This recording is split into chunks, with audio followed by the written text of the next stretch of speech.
Naftali Bennett, the 13th Prime Minister of Israel, wants to do a reset, and I'm here to understand why. I'm going to read you a statement. The rules are pretty simple. You have 3 seconds to decide if you want to hit the reset or you want to keep.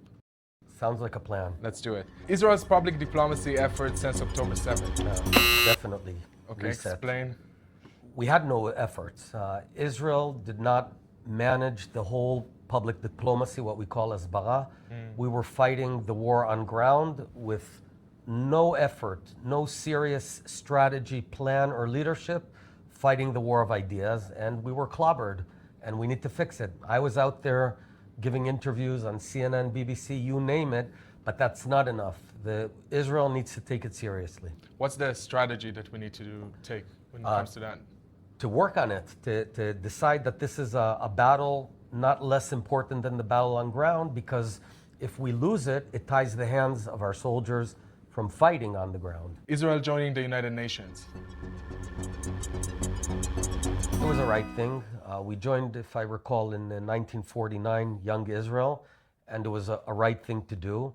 However, many of the actions, in fact, most of the actions of the United Nations vis-a-vis Israel are simply irrelevant. And you know that Israel is condemned there more than North Korea and Iran and the worst regimes on earth combined. So it's I would say, a show of hypocrisy, but we need to be there. So we need to be there, but we need to change maybe our approach to international institutions? Well, I would dismantle some of them. For example, I would definitely dismantle UNRWA. UNRWA, which is a UN organization that was supposed to take care of the refugees, the Palestinian refugees of 1948, instead of solving the problem, they perpetuated the problem for 4 generations now. So we're talking about the great-grandchildren of 1948 refugees, which are being taught to hate Israel, to want to destroy Israel, and that's not what UNRWA should be doing. So we have to take it apart and build a whole different structure which will solve the Palestinian refugee problem wherever they live. They need to be naturalized where they live. Would you reset your explosive interviews with BBC, CNN over the last few years? You had a few rough ones. No. No? No, they had it coming. They were being really mean. They weren't looking for truth. They were looking to hit Israel, to attack Israel as early as October 8th and 9th. So while we were still being attacked by terrorists, they were already attacking Israel for defending ourselves. So no, I'm always going to stand up for Israel. Do you think being more apologetic or more assertive is the right approach when it comes to defending Israel? Being strong, being honest, being straightforward, just speaking the truth. I think speaking the truth is extremely effective, but keeping it short. Definitely, we should not be apologetic about defending ourselves. You know, I lost my best friend in war. I lost many friends in war. It's a horrible thing. We don't want war. It's the worst thing on earth, but we're forced into war by terrorists who want to kill us all, who want to annihilate Israel, so we have no choice. Israel bombing Iran in 2024, would you reset it? No, definitely it was the right thing to do. I think long ago we should have taken care of Iran. I had talked about Iran being an octopus of terror, and for many years advocating to go for Iran and not only fight its arms. And finally, we did it. But, you know, if I'm a guy that lives in Connecticut, why should I care about Iran? Well, if you don't want intercontinental ballistic nuclear weapon hitting Connecticut, then you need to act. Because here's the deal. Iran is actively developing intercontinental ballistic missiles. That means a ballistic missile that goes to outer space and then comes back and can hit any place in America. The only reason to develop that sort of missile is for a nuclear warhead. Now, this is a theocratic, religious, fanatic, crazy regime. And does anyone doubt that if they could, they would hit America? I mean, think about bin Laden and 9/11. I was in New York on 9/11. If bin Laden had a nuclear weapon, does anyone in the world doubt that he would use it? Of course he would use it. So the way to prevent that from happening is to not allow Iran acquire nuclear weapons in the first place. The global response to antisemitism. I think leaders across the world, many of them have been cowards, have not stepped up to the plate to fight anti-Semitism. And the new costume of anti-Semitism this time is being against Israel, against Israel's right to exist. If you are against the only Jewish state in the world, you are also against the Jews. And allowing mass demonstrations, saying from the river to the sea, let's just wipe out all the Jews, that's anti-Semitism. And when in your colleges and on the campuses, Jewish kids are being hunted down for supporting Israel, that is anti-Semitism, and we expect strong leaders to stand up, to be courageous, and too many of them have been silent. What do you say to people that are saying that it's trying to silence criticism of Israel? Not at all. I think Israel, like any country, can be criticized. In fact, Israel is one of the most self-critical countries in the world. Just open the press and you'll see us criticizing ourselves more than anyone. We're a democracy. We're the only real democracy in the Middle East. So it's okay to criticize Israel. It's not okay to hold Israel for a whole different standard than you hold any other country in the world.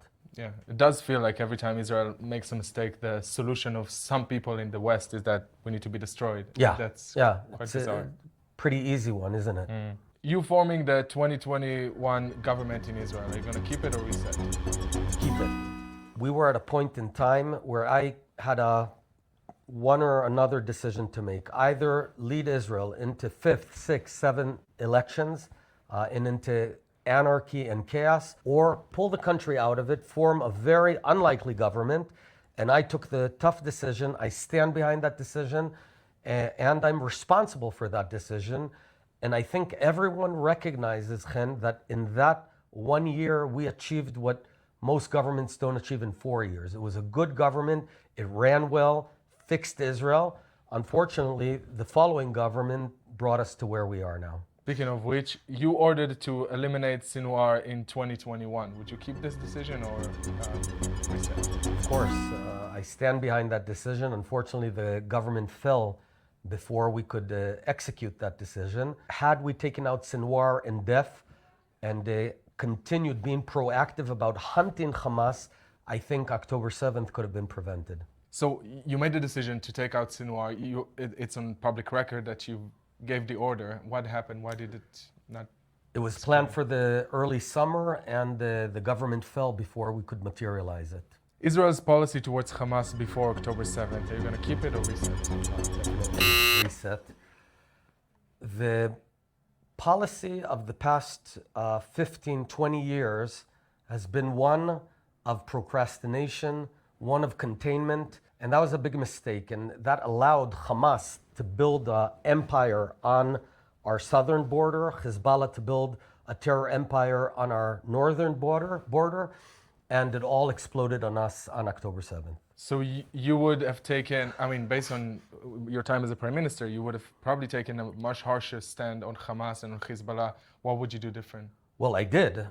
My policy was zero tolerance on Hamas. Every terror balloon, every single rocket that they shot, which was very few, I hit them, I retaliated. I was hunting them. They were on the defensive. And in fact, Western Negev, all the kibbutzim and the cities had their most secure and most quiet year in decades because of this policy. When the new government came in, they unraveled it and again went back to containment. The immediate response of the Israeli government to Hamas invasion on the October 7th? Definitely. It was a total disaster.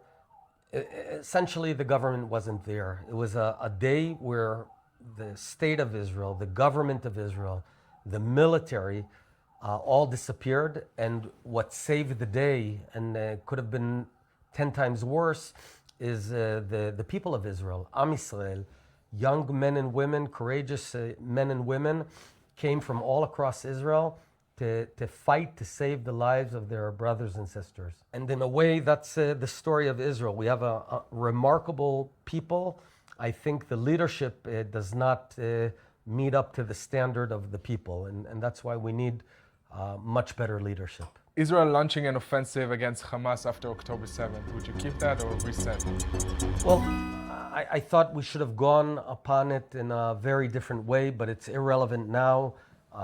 Israel took action the way it did, and we showed a huge degree of heroism and strength and perseverance when people had written us off, and I'm very proud of the soldiers of Tzahal.